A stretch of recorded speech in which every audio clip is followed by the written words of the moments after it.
Okay, so welcome everybody to the Wholehearted Leadership Network. Really good to see you. And in a moment, I'm going to introduce our special guest, who's Andrew Thornton from Heart in Business, who's going to be taking us through his organization and his book and telling us all about why heart matters so much in business. And it aligns really closely with the purpose of the Wholehearted Leadership Network. So why does this exist? Well, for me, I have a vision of how I would like life to be, how I would like the world to be. And that vision is one of a greater safety in the world, with more togetherness and more love. So I'm all in for that. And I believe that one of the ways in which we get there is to help leaders or help people to develop their leadership to be more heart-centered. So from my experience of doing leadership development in organizations for 16 years now, every time I used to go to organizations, there was always a few people who really got it. And by got it, I mean being heart-centered. They really got it, they understood the value of it. And then we would move on and work with other organizations. But I always felt that those people, in a sense, needed something else, needed a space to come together with like-minded, like-hearted people to be inspired, to continue to be encouraged to step up wholeheartedly and consciously into their leadership. And that's what this space is about. So it's first and foremost, it's a space to connect. Secondly, it's about a space to learn and grow and build this online community of people who want to step up fully into their hearts and lead from that place. So when I came across Andrew's work, for me, there was a great alignment in what I believed, what Andrew believes. And so I couldn't wait to get him on. And I'm very, very excited to have him here today. So Andrew, welcome. Hello. Thank you for inviting me. Thank you. Thank you. So now I'll do a little bit of kind of how we know each other, and so these guys can get to know you a little bit, Andrew, as well. So I first came across your work through a magazine. I was at a festival. I can't even remember what the magazine was, but I read about this supermarket in London that were taking a real heart-centered approach to how they did business. And I was incredibly inspired by it. And that would probably be about 3 years ago. And then I was on LinkedIn, and you cropped up on LinkedIn. I was probably doing a search on Heart in Business when I was starting up this network, and you cropped up. And I thought, I've got to connect with him and ask him if he'll come and talk. So there's great alignment, and that's how we met. And Andrew, can you let us know a little bit about the background, the story? I know you're going to talk about in your talk the supermarket, but why this matters to you so much, why this Heart in Business matters to you so much. Well, thank you. It all started from a midlife crisis, and I'll be talking a bit about purpose, because I kind of, without realizing it, about 15 years ago, I was running a consultancy, a successful consultancy, and there was a point of, is this it? I was in my early 40s, is this it? Am I going to do this for the rest of my days? So I had a midlife crisis. And somewhat bizarrely, as one does when you have midlife, I bought a couple of supermarkets, including the one that Siobhan was a customer of until I sold it just over a year ago. And I can look back and say I did it because I wanted to come up with a different way of running a business that wasn't all about profit, that considered people and planet ahead of profit, or those two to deliver profit. So I bought these couple of supermarkets, one in Crouch End in North London, the other in Belsize Park in North London. Carelessly lost the Crouch End one to competition halfway through the journey. And that actually was quite a moment, because that's when I realized what I'd been seeking was about heart. That's what was missing in business, was heart. So that started an 8-year journey with focusing on the Belsize Park store, which is the one I still had, and deciding to use it as a laboratory to try out, well, what does a heartful business look like? So it started as an idea. We had no idea what it was going to look like. I got together with my now partner, Eudora, partner in life and in work, and a number of other people I'd met through my own personal development journey. And we started playing with stuff in the store. We started doing coaching, we started doing training, we started showing up differently for each other. And that was how it really started. And what we wanted to do was to create something. We didn't want to create a theory that then to prove. We wanted to prove something and then almost put the theory behind what we had done. And Siobhan, you will have seen is it Siobhan? Is that how I pronounce your? Yes, it is. I was planned for export, Andrew. Oh, I see. Okay, right. Yeah. And obviously there's an Irishness there as well. I can tell him that. So, yeah, so Siobhan will have seen it in operation, what it looks like, and I'll share a bit of the story in a minute. But this is all about energy, really. And you can feel it, and hopefully, Siobhan, you can recognize that when you go into the store, you feel there's something different going on here. And anybody who was ever any way sensitive would say to me, and I'd have visitors from overseas, and I'd have other people come and say, well, what's going on here? There's something strange going on here. Something different. Sorry, strange is a bad word. Something different going on. So that's how I got into this. And then I realized through all this that my life purpose was about putting the heart back into business. And I have a very specific purpose statement, which I will share a bit later on. So it's all been a kind of evolution, really. And then about 2 years ago, combination of things, I got adrenal fatigue, which is like a burnout. It caused me, COVID happened, and it was like, okay, where next? And it was clear that if I was going to live my mission, my purpose, which was to start to share this approach with others, I'd have to sell the supermarket, because there's no way anybody who's ever been involved in retail, it's all consuming. It's wonderful, but it takes so much of your energy. And while we had set up Heart and Business as an organization 5 years ago, it was always a part-time job for me. So two things happened. Decided to sell the store. Me and Eudora wrote this book, Putting the Heart Back into Business, which came out in April of this year. And sold the store in June of last year. So this is my job now, basically. My job title is I'm a visionary heart surgeon, and I'll explain a bit later on what that exactly means. So that's a bit kind of where I am today in a nutshell. I'm from Dublin originally, and I live mostly in southern Germany now. So my partner Eudora is German. My stepdaughter goes to school there. But I have lived most of my working life in London, so we still have a place in London, and we kind of move between the two locations. So I'm a citizen of a couple of countries and a citizen of the world, really. And yeah. Andrew, thank you. That's given these guys a bit of a flavour of who you are and what brings you here. And I'm just really keen to dive in and have you share your experiences and model and give us an interactive exercise to do as well. So my part to play in this, I'm going to be in the background, just supporting Andrew, who's going to lead this this session now. So Andrew, over to you in terms of your slides. Okay. Well, thank you. I've got a couple of slides, but I'm mostly just going to talk. Slides just to show you some stuff. And my plan is I'm going to share for about 20 minutes, but there's a small group, so please do, if you want to butt in or whatever, then just do. So we'll keep it quite informal.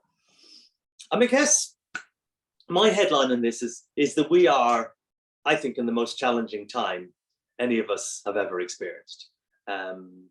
You've got, a war going on our doorstep, which really, frankly, until recently, sort of was almost inconceivable. We have this cost of living and energy crisis. Of course, those are related. The ongoing inequality crisis that seems to be, it's getting worse, and the latest political developments in the UK kind of shows that potentially exacerbated. And probably biggest of all, you have the climate crisis, which on its own for businesses would be enough to cause everything to change. And some of all of those things together have created for businesses this whole whole, this whole great resignation piece, or great retirement, seems to be the UK version of the American idea. And if I talk to CEOs, most of them say their biggest challenge is recruitment and retention. Parallel, obviously, with the energy and the cost of living crisis. I mean, that's now become paramount. But it's really bizarre, because this has been going on for a while, and the UK is going into stroke in recession. So is Germany. So is the US heading that way. Yet this recruitment and retention issue doesn't seem to have gone away. So one would expect, with a recession about it, that there would be suddenly, it would become an employer's market rather than the other way around. But it doesn't seem to be happening that way. And I think people are just, COVID was a big wake up for everybody. COVID sort of got people, including me, to re-examine the whole life. Why am I doing what I'm doing? Why am I commuting so much? Why am I working ridiculously hard? Why do I never see my family? So people have changed, and people are saying, actually, I want more out of life. And I think there's a real danger for some of the organizations, like people like Elon Musk or Jacob Rees-Mogg, who's saying, no, you all come back and work in the office. People saying, it's not you. I don't want to come and work in the office. There's plenty of other jobs out there. So if you want me in the office 5 days a week, then I'll just go somewhere else. So there's a real kind of challenge around all of that. And my premise is that if you run a business with the heart, you don't have any of these issues. And I was doing a talk at a conference in Berlin at the beginning of June on the Great Resignation. And to prepare for that, I talked to a bunch of CEOs who run what I would call heart-centered businesses. Some of them are clients, some of them not. Quite a few of them B Corps, people like Alice Kitchen, Tony's Chocolonely, a company called Cotswold Fair, which we'll talk about later on. And unanimously, all the CEOs of those companies said, no issues with recruitment and retention. Actually, if anything, we're finding it really easy to recruit people. And people are saying, gosh, yeah, I really want to work for you guys because of your purpose. You're making a difference in the world. So if I'm being simplistic, the answer to the Great Resignation is have more heart and have more care. Very simply. Now, of course, it's a little bit more complicated than that. So I've sort of talked about how I got into this whole field.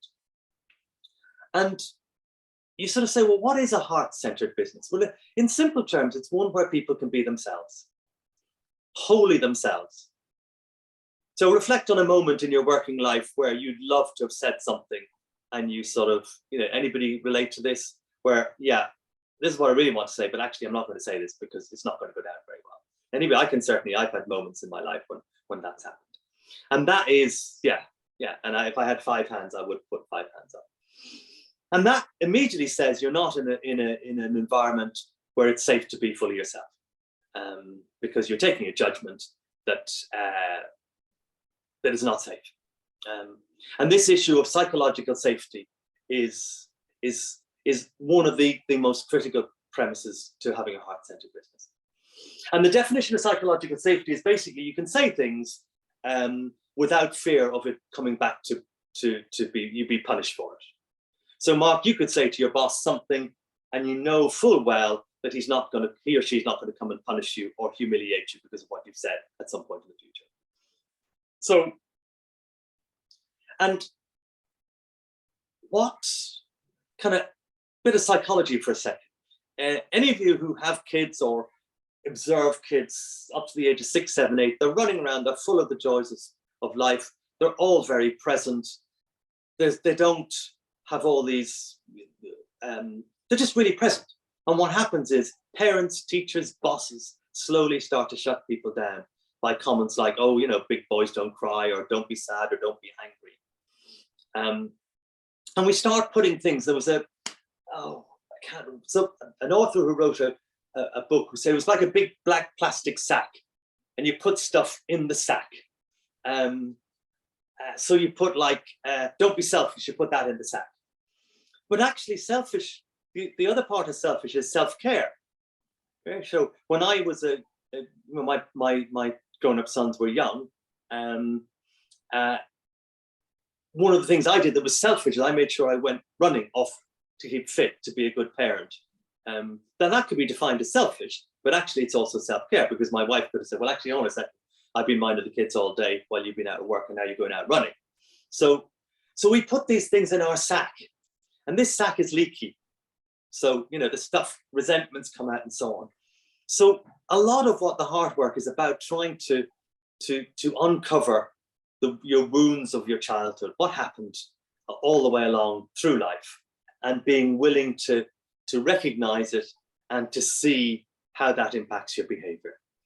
And I'll give a couple of examples as I'm going through specific situations. So that's the sort of premise, and the psychological premise behind a lot of the work based by Jung, the psychiatrist, who talked about this extensively and called it shadows, things that behaviors that we have that we're not really proud of. And if you can think of sort of things you regularly do that maybe you're not proud of, that's probably some sort of shadow. And we talk quite a bit in the book about this. So what we started doing in the supermarket was we started to create a psychologically safe environment. Now, how did we do that? We did that by doing some training with people. We did some coaching, but mostly we did it by behaviors. We started to create a culture where people behave differently. And that happens very gradually. So this is not something you create overnight. So go back to the example with Mark a second ago. You took a risk with your boss. You shared something slightly vulnerable. Your boss sat down, listened to you. You felt really heard. It wasn't used against you. You feel, oh, okay, that was, yeah, okay, I might share a bit more. On the other hand, Paul does the same thing. And Paul's boss has said, stop being such a bloody puffer. That's ridiculous. And just, I've got more things to be carried.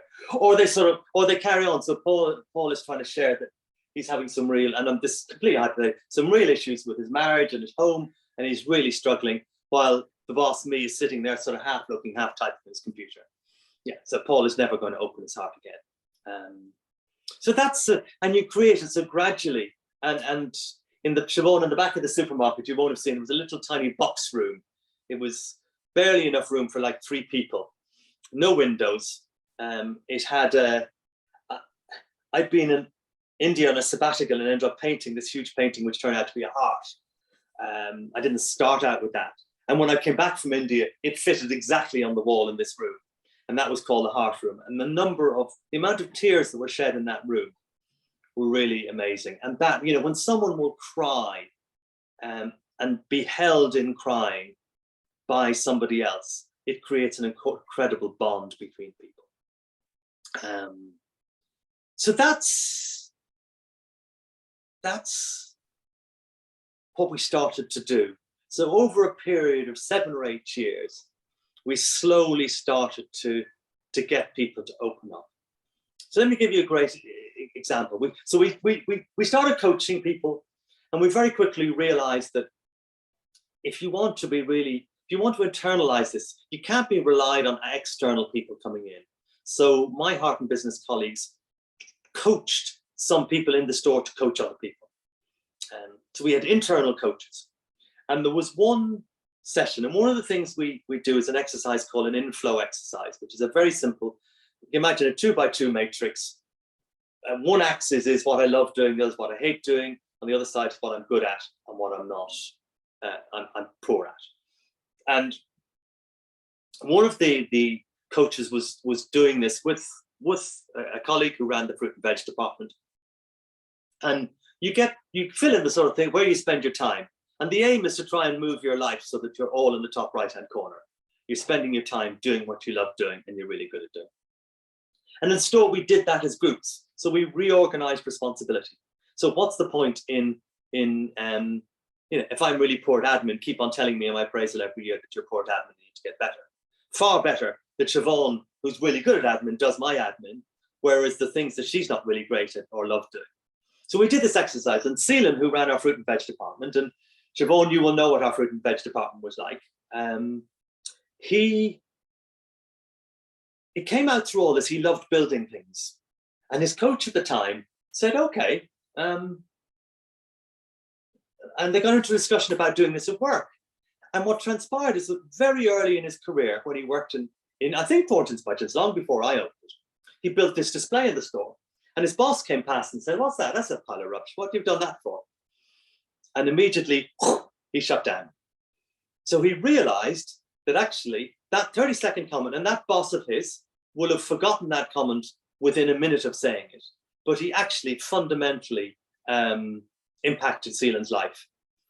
So his coaching kind of, well, what, maybe things are different. What if you were to try and bring some of your creativity? So he did. He started building small tomato displays. So at the front of the store, he built a display of tomatoes. And he got a lot of positive feedback from me, from other people in the team, from customers. So the tomato displays got bigger and bigger and bigger. And Siobhan will know this, in the British tomato season, when Thornton's budget was up, you would have this display like 3 or 4 meters wide by 3 or 4 meters high, full of just British tomatoes. And it looked extraordinary. And what happened? Well, sales of tomatoes went up, sales of fruit and veg went up. In fact, sales in the whole store went up. People would come and photograph their babies and put them on Facebook beside our tomato display. And Seelan grew as a person. So he suddenly was 3 or 4 centimeters taller. He engaged with customers because actually he suddenly, he felt his English wasn't good enough to speak to people, but it wasn't in English. He just lacked confidence. And other people started copying him. And they started building displays. And the fish people wanted to do displays. And the cheese people wanted to do displays. So suddenly you get a whole load of, and gradually the whole way the store presented itself shifted. And that all came from a 1-hour coaching session that identified that what Seelan was leaving a bit of himself, like more part of his gold at home, because a boss 15 years earlier had kind of slapped him down. So that to me, that's just a simple example of what happens when you start to open people up. And what was really interesting with Seelan was that on the final kind of group, we created a concept called self-leadership. The final self-leadership meeting, when I'd announced I was selling the store, Seelan stood up in front of 15 people and said, "So Andrew, it's failed. Heart has failed because you're selling the store." And immediately somebody else, my colleague Shanti, said, "Seelan, the fact that you're standing up in front of 15 people and saying that means it hasn't failed." Because that was the whole point. He would never have stood up 5 years previous in front. He never would have opened his mouth in front of a large group of people. So what we did over time, and the great thing about writing the book was it helped to clarify what it was that a heart-centered business looked like. And I have to confess, prior to writing the book, when people said, "What was it like?" I kind of waffled a bit, and it was a bit this and a bit that and a bit the other. But we basically identified 10 principles of a heart-centered business, which are in the very last chapter of the book. I'm not going to go through all 10 of them, but just give you a bit of a flavor of some of them. So, for example, one of the first ones is psychological safety. We've talked about that. A second one is having a purpose. So to be a truly successful heart-centered business, you need to have a purpose that's meaningful. So our purpose at Thornton's Budgeons was, we are the community supermarket that really care about people and planet. So we developed that 10 years ago, probably. And then more recently, in 2018, I think, we produced a manifesto, which I'm going to send you a copy afterwards of that manifesto. It's also in the book, but I'll send you a one-pager. And that was a basically description of what we were, why we were, who we were, what our purpose was, what our heart sets, we call them heart sets instead of values, and then habits. So one of the greatest learnings I've had is that the reason most businesses don't live their purpose, their values, their mission, is they lack the habits to deliver them. So we created, what habits do we want to, as a group of people, go live by that will help us deliver our purpose? So one was active listening. So active listening is a tool, and you're going to practice active listening in the exercise we're going to do in a few minutes. One of the tools is active listening. Another great one, my favorite, is called being on the pitch, not on the stands. And basically the analogy is football. You've got, God, I'm a rugby person, there's 22 people, isn't it? 30 people for rugby, 22 people for football, on the pitch, giving it all. And then there's a whole lot of people in the audience kind of criticizing and people on TV, oh, they're bloody useless and so on, but they're not on the pitch. So an example, a hypothetical example, the deli's not doing well. The guy running the deli could say, oh, well, you know, it's a bit kind of, it's tough. You know, Morrison's have just opened new deli down the road and Mary and Jane aren't, you know, really up to it. And what can you do? That's on the stands. On the pitches, you say, yeah, I realize our sales are down. I don't actually know what's going on at the moment. I'd love any input. You know, I need to get out and look at what other people are doing. And please, any thoughts? Can you feel the difference between those two statements? That's pitch versus stands. The end point of all this is creating a win-win situation, a win-win culture. In fact, a win-win-win-win-win, 5 wins for the stakeholders, the employees of the business, the customers, the community, the suppliers, and the environment. Sorry, and the shareholders. Yeah, so all of those. And my hypothesis is if you deal with all the first ones, the shareholder returns will take care of themselves. If you focus on shareholder returns primarily, the rest won't necessarily take care of itself. So one of the key things, and I'm just going to share my screen here. Let me just do this. So one of the key adages in business is what gets measured gets done. And hopefully, can you guys all see this model? Yes?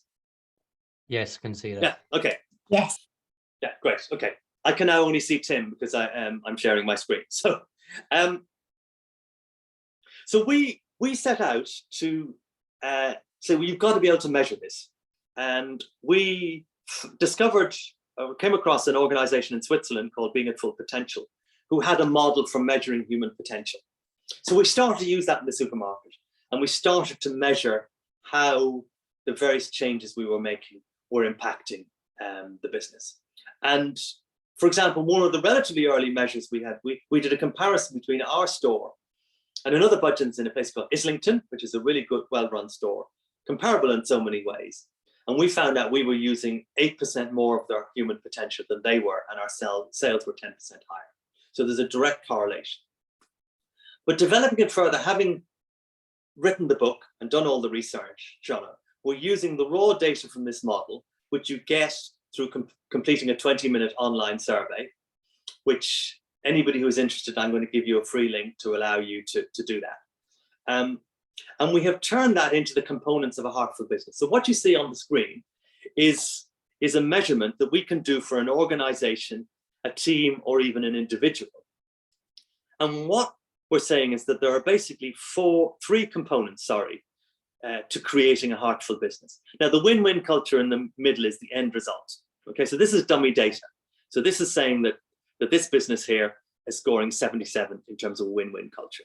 And there's a color coding where we talk about things being, we don't talk about it good or bad, but with things that are unexpressed in red, underexpressed in yellow, well expressed in green, and fully expressed in purple. And what this is basically saying is you can measure, and let's just say this was Thornton's budgets. To create this win-win culture, it's a mixture of a conscious organization, a conscious individual, and habits. So conscious organization, things like psychological safety we've talked about, trust. When I sold Thornton's budget, the thing that people most said they valued about the whole heart work was trust, that they were trusted. They'd spent their whole life not being trusted by people, being commanded and controlled, and suddenly they were trusted. Clear organizational purpose, alignment to that purpose on the top right-hand corner, because you can say you have a purpose but not be aligned to it. Conscious individual, alignment to individual, the clear individual purpose is very important, and we're going to talk about that in the exercise we'll do in a minute. Alignment to that purpose, so again, you can feel your purpose is one thing, but you're not aligned to it. Authenticity then is being fully yourself, which there you can see the relationship, because with psychological safety and trust, then you can start to be authentic. But if you don't have psychological safety, you're not going to be authentic. And then some of these habits that you've got at the very bottom, like being on the pitch or active listening. And there's two ways you can use this. You can use it to measure and track what's happening. So you can see when things are about to go off track, because like in this situation here, clear organizational purpose stands out as, so in this hypothetical example, psychological safety is good, trust is okay, but there's a, authenticity looks a bit poor. But that's possibly because the organization doesn't really have a clear purpose. And this is just dummy data. The other tool, and it's almost as powerful, if not more powerful, is to use this as a conversation piece. So if I were to pick one of your organizations, Joe, if you were to do this in your organization, with your leadership team or the whole organization, you can then start to see, okay, come, we've got some real issues here. And you can start to, this doesn't give you any answers. It's a facilitation tool to help people to actually have good conversations about what to do differently. And we use this in Thornton's Budgeons, an earlier version, because the Heart model itself is quite new. And also in a case study called Cotswold Fair, who are B Corp, who were a supplier of ours, and they're a specialty food wholesaler. And when we started to work with them, and we did this sort of work using the original human potential assessment with their leadership team, what they realized is they had lost connection with the original purpose that Paul, the founder, had founded the business for. And that's why they were losing their way. They had plateaued. People were starting to lose motivation. And merely by using this tool, it helped them refocus on doing, on getting back to where they were founded and why they were founded. And they helped them create a new purpose, revise their purpose, revise their values.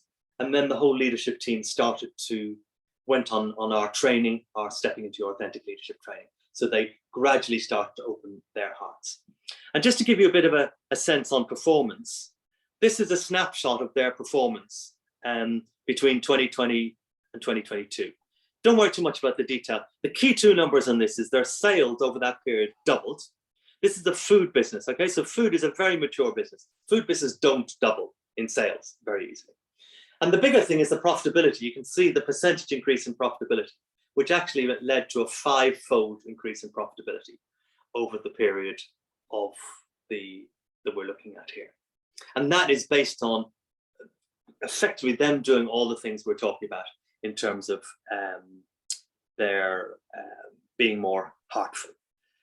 So I'm going to pause it there. So let's stop the screen share. And I think it's a good time to sort of open it up for some questions. Yeah, thanks, Andrew. So we've got some time here for some questions before we go into the exercise.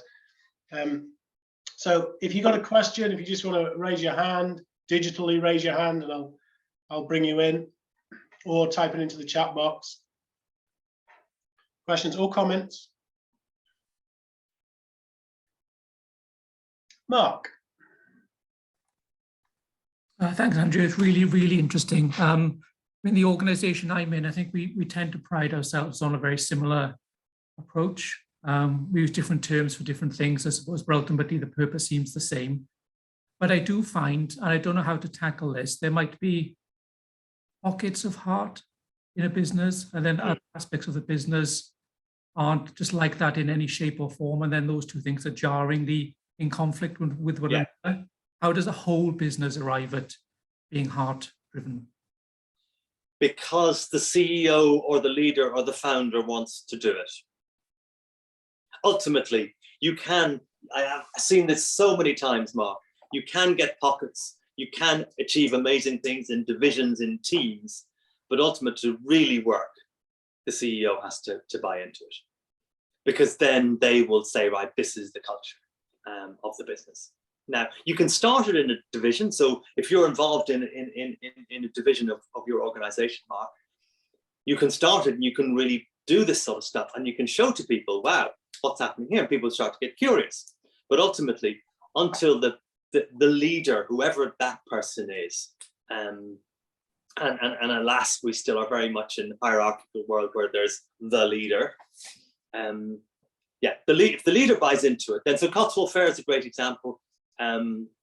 obviously Thornton's Budgeons was because I was the leader, but Cotswold Fair, Paul, absolutely. He was like, I want to be a force for good. I'm not sure my purpose in life, but I'm trying to make a difference in the world. And he saw what we were doing and said, this is it. Poof, absolutely. How do we start? And over a period of years, and we still now, probably more than half of the people in their business, pushing towards 2/3, have been on our Stepping into Your Authentic Leadership training. And it's available to anybody in Cotswold Fair who wishes to do the training. So they run their business this way, and they've made it their own as well. So it's not, it's like they have their own, they've taken what we've done and they've brought it alive. And some of their people are going on an advanced coaching program starting next month, so that they will be able to do some of the coaching and holding space internally themselves. So that's a slightly long-winded answer, Mark, to your question. No, it's a great answer. Thanks, Andrew.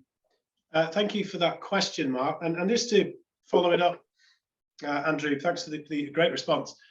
So someone in Mark's position who heads up a department but isn't head of the whole organisation, what advice would you give to him if he wanted to bring this in and talk more about it and have this in his organisation? Well, I think read the book, and you're going to get a link to which means you can download the first 3 chapters for free, so you can get a bit of a sense of it. Because in the book is various tools and techniques you can use. Give your boss the book once you've read it if you like it, and say, well, okay, boss, what do you think to us trying to start to do this? And there's exercises in all the different areas we talked about. If you're really enthusiastic, of course, you could come on one of our training programs, and I'll tell you a bit about it. At the moment, don't want to be too much of a salesman here, but ultimately the idea, the way we've written this book is there are exercises. So you could take this and you could start working on this in the morning. And there are exercises. And the idea behind it is that you can read it from cover to cover, but then you sort of do what's drawn to you. If you sort of feel that, I think we're really struggling on purpose. So you get into the chapter on purpose and say, Mark, so you convince your boss to go on board. So because we need to sort our purpose out. How are we going to do this? And there's a whole other piece in there about how you work on your purpose. And it's not a linear process. I mean, there are 10 components, but we didn't start by laying them out and saying you go through 1 to 10. We only put them in at the very end, because it's like you will go, every journey will be your own journey. There's no prescribed fashion. There's no cookie cutter, as the Americans would say, approach. It very much takes a life of its own. Every business I've worked with, it takes a different sort of direction and a different sort of shape. And that's exactly how it needs to be. Thanks, Andrew. Paul, you have a question or a comment? Yeah, I've got a question. I really like the heart model that you showed. The question is, how do you define what goes into each of those segments? So you said things like, what was it, nonviolent communication, or and you stated some of them. Are they set, or can you literally just put anything into those different segments of the model under conscious individual, conscious organization, and habits? Well, that's what we have. That's what we have found from all our I say research, but our research is in the University of Life. It's doing stuff. So we have found those are the things that we think make the biggest difference. However, what you can do, because these are all built, this model has got layers, and you build up these layers. So psychological safety, there are 23 raw dimensions the model produces, and psychological safety will be a mixture of some of those 23 dimensions. So Paul, if you had, your company had a series of, if you had very clear values and very clear principles already in place, you can actually, and we have done this before, you can actually tailor the model to produce outputs that line up with your own values. But this is our generic version, and this is the version we use with businesses. And this is the version we use to certify. So we are starting to certify businesses as a certified heart and business, heartful business. And each of those, and I'll send you a graphic of it later on, and each of those things has a very precise definition, and the graphic shows the definition. Because it's really important to understand what exactly does psychological safety mean, what exactly does trust mean. Yeah, great, thank you. Siobhan. Thanks, Tim. Thanks a lot, Andrew. Yeah, a short talk, but incredibly resonant and inspiring. I've really got two questions which are connected. One is sort of your focus with businesses and where you find, I suppose, the more open door and the closed door. And I'll tell you where I'm coming from with this. I'm tending to work with mostly businesses where the CEO is very far away, or, you know, the absolute leader is in New York and we're only dealing with the UK. And even to get time to do some of the work, we still keep being drawn into a profit conversation. Yes. So I guess the two parts of the question was, you know, are there particular types of businesses that describe, or attitudes where you can find there's an appetite and therefore that makes more sense for you to work on this basis? And the other side of it is, do you tend to need to, and have you built up a body of case studies like you've talked about the Islington one, where you have the quantitative substantiation for why the strategy works? Okay, two great questions. The answer about type of business, no, it's not sector or country specific. What it is, so historically, I would say that our experience is that most of these businesses is where I'm going to call the leader the CEO, because it might be called something else, but where the CEO, either the business has a big crisis or they personally have had a crisis. So that tends to be the defining factor, because ultimately that's what brings people to, you know, it's the road to Damascus moment. That's what brings people to this work as a crisis. I had my midlife crisis and so on. Now, COVID was a crisis for everybody. And what that's done is it's massively opened the pool of who's been through a crisis. Now, some people went through COVID and it didn't really impact them very much, but there's a lot more people have. So that's the differentiating factor, Siobhan. And the other thing in terms of the case study is the case studies. Yes, there in the book, there is the Thornton Spudgeon's case study, there's the Cotswold Fair case study, but there's also references to other books and other organizations. There's a great book called Heart in Business, written by a guy called Ubar Joly, who ran Best Buy in the US. So a little bit bigger than Thornton Spudgeon's, like about 2,000 times bigger than Thornton Spudgeon's. And he turned around that business from, you know, it was basically everybody had written them off. And that contains, so there's loads of documentary evidence. If you're looking for proof, the book and other places, there's stacks of proof to show this works. But ultimately, and that's why we use the measurement tool as well, because the CFO will always be hovering in the background, sort of trying to be cynical and skeptical and so on and so forth. There's also a case study of an organization called Musgrave in Ireland, who own SuperValu and Centra, who did something very, very similar. And again, and all that showed, you know, incredibly strong performance by the businesses. And Musgrave in Ireland, interestingly enough, is the only country in the world where an independent supermarket brand is a market leader. So SuperValu, which is a franchise operation run by individual retailers, is the largest brand, ahead of Tesco, Aldi and Lidl, and Dunnes, the local competitor. So that's a pretty strong testimony. And Siobhan, I want to ask you a question.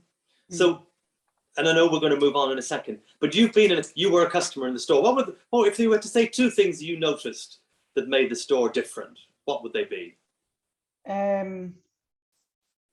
It was always, the number one was the relationship with people, Yes. The aliveness and the engagement. Yes.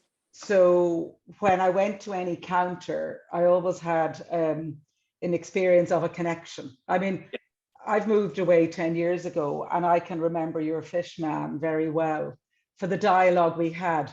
And I have functionally had the same transactional experience in Waitrose and other places, but I haven't had that sort of connection and aliveness. And you use the word energy, which I found really interesting, because I never think about heart and business and energy being the output of it. But that was palpable. And then the other one that I didn't consciously think of till you talked about the Selim example was, I always, and I even mentioned this yesterday, I was working with my business partner and we were having the human chat about what's happening for dinner and do you enjoy cooking dinner on a busy day. And I went into the conversation about online shopping and that I haven't felt inspired to cook since I went to your shop. And I'm not, you know, making that up because I'm sitting on Zoom.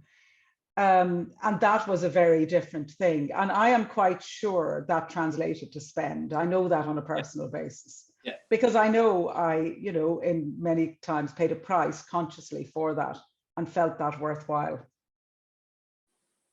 Cool, thank you. I really appreciate that.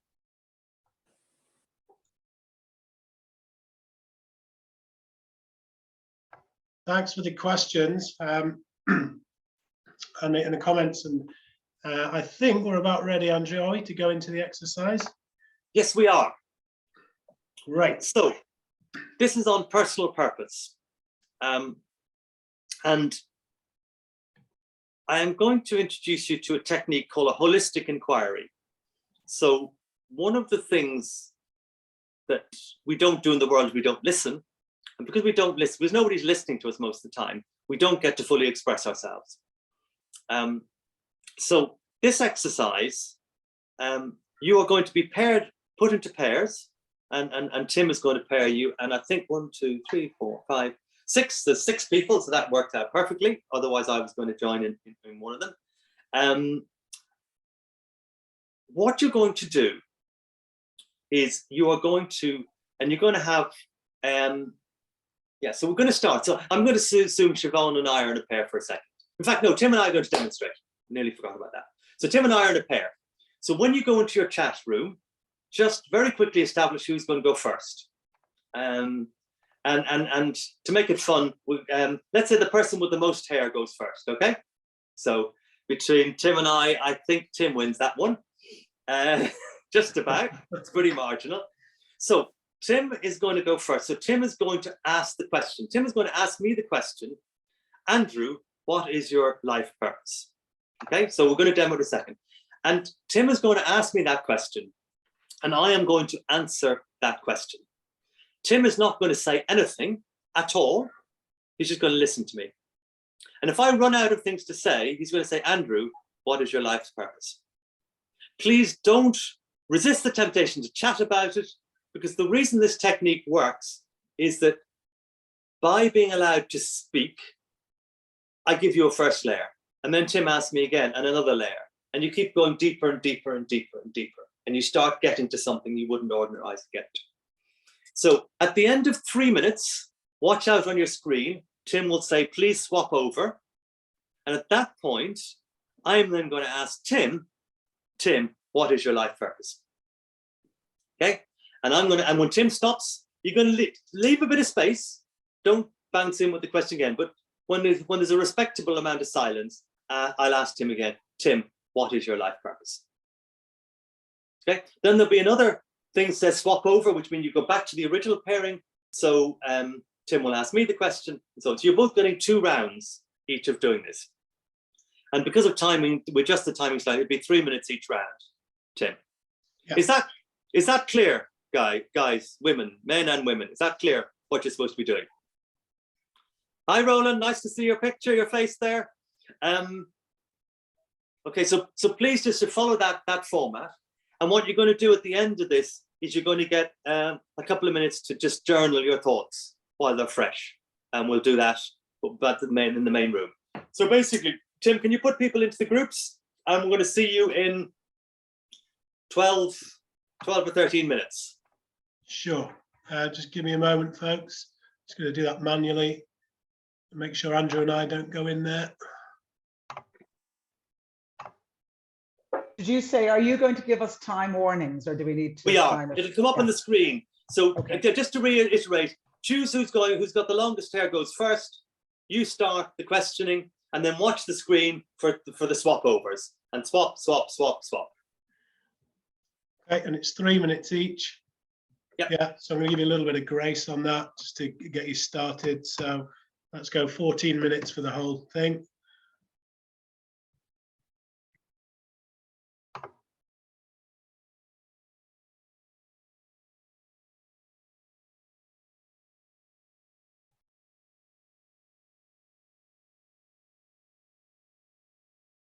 So we're going to give them. Okay, welcome Hello, back, everybody. Oh, hello.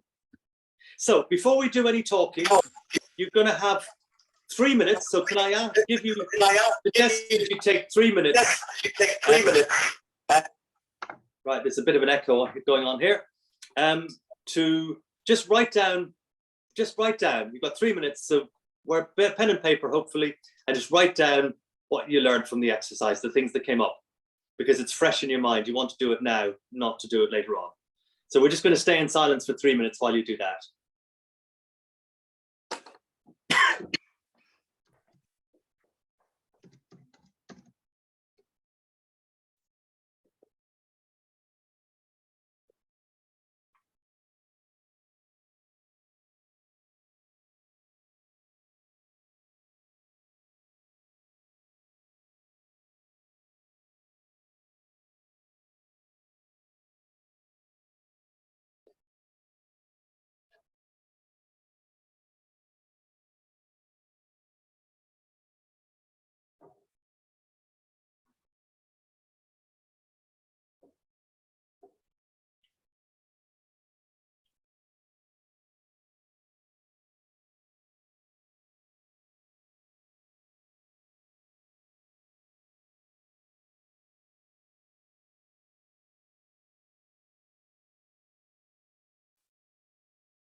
You've got 30 seconds left.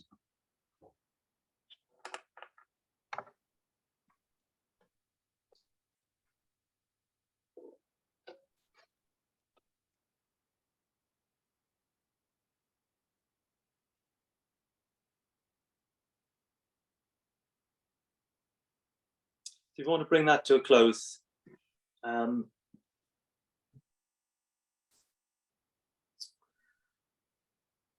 and we're about 5 minutes at this point for anybody who wants to share any observations. Did you learn anything? Was it useful? How was it? How was it to be actually listened to by someone continuously for 3 minutes? Anybody may speak. Yeah, go for it, Mark. Yeah, sorry, go for it, Joe. And I was going to say, yeah, so I went into the room with an already preconceived idea of what my purpose was. And it was just a simple statement. And then there was no questions or challenge from Paul. It was just an opportunity for me to talk. And I really had to go a bit deeper, reflect on why that was my purpose and how do I achieve it for the first 3 minutes. And then when I went back again, I felt, actually I expanded on what it was. And what I learned was actually just listening to Paul when he spoke, what I was taking away from what he was saying, and reflecting actually what does that mean for me as well, and slight tweak to my purpose after listening to Paul as well. Nothing radical, nothing. It's still aligned to it, but just a new way of like adding a bit of context to it, I think. Yeah, no, it's great working together like that, and having to be quiet. because yeah, we definitely learned from each other, and that was really, really cool. And the support was there, even when, you know, there was a bit of silence. It was just like, keep going, and you can go deeper. And yeah, it was pretty deep. Thank you, Joe. Really enjoyed it. And one of the things that's critical is silence is really valuable. You know, we love to fill silence. There's nothing wrong with silence. It's really powerful. And a question I use quite a lot, a word I use, is what else? So if someone's talking, you know, what else is a good question to ask. Because we mostly are waiting for the other person to finish speak so we can jump in with our bit. And that's really, you know, that doesn't help at all. It's one of our greatest needs as human beings is to be heard. And we are so rarely heard in today's world. Any one final comment before we move? Yeah, I mean, it's similar to what Paul said about, you know, using the word deep. It's quite extraordinary how, when the space is held, and because it's an exercise and we know that person is holding it, I didn't feel, you know, had that been a normal environment, I would have felt the need to bring them back in to make it equitable. So there was something about that permission and declaration. But how many more layers there were beneath the, you know, the level of awareness I already had. And that just makes me think about, yeah, dialogue in organizations and how much further you can go. I just felt the power of it. Yeah, and you can. I mean, you know, you got 6 minutes each, but you know, you can do this, and you can take this exercise. You can go do it with someone else. You know, if you think, well, okay, so I mean, Joe, you seem pretty clear about your purpose, but if some of the rest of you are not so clear, then do it with a friend, do it with a colleague, and keep going. You know, you can. We're time constrained. I mean, there is a thing called Enlightenment Intensive, which is a 3-day event. There's only one question, and you just spend the whole 3 days answering this one question with different people. So, you know, yeah. Yeah, I think it made me realise how long 3 minutes is. Decided that me and Roland are kindred spirits, by the way. But yeah, because I am quite curious by nature, but it really made me realise how a question will pop into my head and I'll answer it and move on, and how quickly I do move on from those questions rather than sitting with it. And yeah, 3 minutes felt like a long time. And it can be uncomfortable, and silence is often uncomfortable, and that's great, because that's where the deep depth comes. And the reason we don't do deep is we're just skimming around the surface all the time. Indeed. There's never time and space. And it gives you more opportunity for more ideas and more thoughts, which feed more thoughts and then more ideas, and yeah, it becomes a bit of a snowball effect. Hey. Okay, so Andrew, do you want to tell us about how these guys can connect with you and what else you're doing? Yep, so I'm going to go back to screen share here. And I should therefore be able to, you should be able to see. No, I put the wrong thing up. That's okay. So just quickly, our purpose, we talked about purpose, is to uncover the authentic leader in us all, trusting that profit would follow. And we basically, how we do this is through facilitation with boards and teams on subjects like purpose, our SIAL training program, which I'll talk about in a second, coaching, and then measurement with the heart model. So that's a very quick summary of what we actually do. And as I said earlier, it takes every organization we work with, it takes a different shape and a different life of its own. And there's various entry points. Sometimes it starts with coaching someone. Sometimes it starts with people going on an open SIAL program. Sometimes it starts where the CEO says, come and work, like Pottsville Fair, come and work with our board to figure out what the hell's going on here. This is our book. So some freebies, some offerings for you. You are going to get an email from Tim today, and that will have a link to our website where you can do a free human potential assessment. And that will allow you to take the 83 questions, and it'll generate your own heart model, which is a one-pager, and it'll also generate an in-depth human potential report, which you can then start to talk about how well you're expressed in different areas. Second thing is a link to our website where you can download the first 3 chapters of the book for free. So you can have a bit of a taste of it. And then for anybody who's on this event, we have so SIAL is our Stepping into Your Authentic Leadership program. So we have a SIAL 1, which is the first module, which is about awareness. It's a 2-day workshop running on the 11th and 12th of January in central London. Venue will be confirmed in the next week or so. It's basically a space for 2 days. And we run these sometimes in-house, and we run open ones, which allow people from different organizations to attend. And yeah, you do a human potential assessment. You get a copy of the book. There's a 2-hour reconnection session 6 weeks afterwards. And basically anybody who's on this call today, or indeed watches the video and mentions the Wholehearted Network, if you register before the end of November, you get 10% off the list price. And then the final question is there anybody on the group who would love a copy of the book now? Because I'm happy to give away a couple of copies of the book. And I'm going to end screen sharing here so I can actually see you all, because, and so I'm really happy if one or more of you feel you could really do something useful with the book, because the book is not about, right, so Siobhan is first person up. My aim is to get this book into the hands of good CEOs who are going to do something with it. So any other take, anybody else? Yeah, thank you, Andrew. That'd be really, really great. Who's speaking? Who's speaking? This is Paul. Paul. Okay. Yeah, I'm an I see avid. Tola put a finger up as well. So if you can all make sure on the group email you share with me your addresses, I will get copies of the book in the post to you. Very kind, thank you. Presently. Thanks very much. And the rest of you can download. I know, Joe, you have it already. I think Roland, you've already downloaded it. So that leaves poor old Samantha.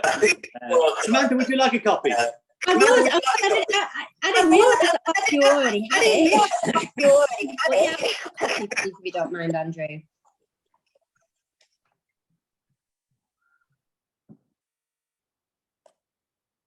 Samantha, if you put your address, I don't want you to feel left out. Put your address and I'll send you one too. Okay? Thank you. Andrew, I was going to say, as you know, I do have a copy and have read it. But if you have another copy, I will donate it to my company and hopefully share it. I'd like to keep hold of my copy, but I'll send you one to send. If it goes to the CEO, then please, yes. But I can aim for that. Yes. You know, so. Indeed. All right. So if you make sure all the details are shared with me, I will deal with that. Tim. So, Andrew, thank you so much. I'm just going to wrap up now. Don't know what you guys think, but for me, there was so much richness in there. Based on your own experience, the stories that you told, the model that you pulled together, you've clearly done so much thinking around this and present it in such a compelling way. So thank you so much for taking time out to spend time with us. I want to wish you the best of, just best wishes with all that you're doing. It's so needed in the world, and I'm going to be championing you from afar, and so I'm sure these guys will wish you all the best with that as well. As Andrew said, I'm going to send out some resources to you. I'm just going to do a quick poll. Thanks, Siobhan, for your comments there. A quick poll for you guys. This is for you to consider whether you want a follow-up call with Andrew, whether you want a follow-up call with me to learn a bit more about Wholehearted Leadership Network, whether you want a follow-up call with us both, or whether it's a no thanks on this occasion. So I'm just going to launch that poll now. And depending on how you answer, myself or Andrew or both, or none, we'll be in touch. So thank you for those. Great. So it's going to end that poll now. So thank you all. Final thank you is to all of you for coming, whether it's your first time or whether it's you come all the time. Appreciate it so much. The fact that you believe what I believe, what Andrew believes in there being need for more heart in the world, especially from leaders, and this being a space for us to connect, learn, develop and grow our own hearts and leading in a way that is conscious and wholehearted. Thank you so much for coming. Hope to see you again. November is the next session where Amy Gurria is coming along, and she's going to be talking about playfulness and the importance of bringing play into the way that we lead and the impact it has on our neurology. So join us for that one. Thanks and take care, guys. Thank you very much. Thanks, Tim. Thanks everybody for being involved. Andrew, Thanks, guys. can I ask Thank you you very a much. question before you leave?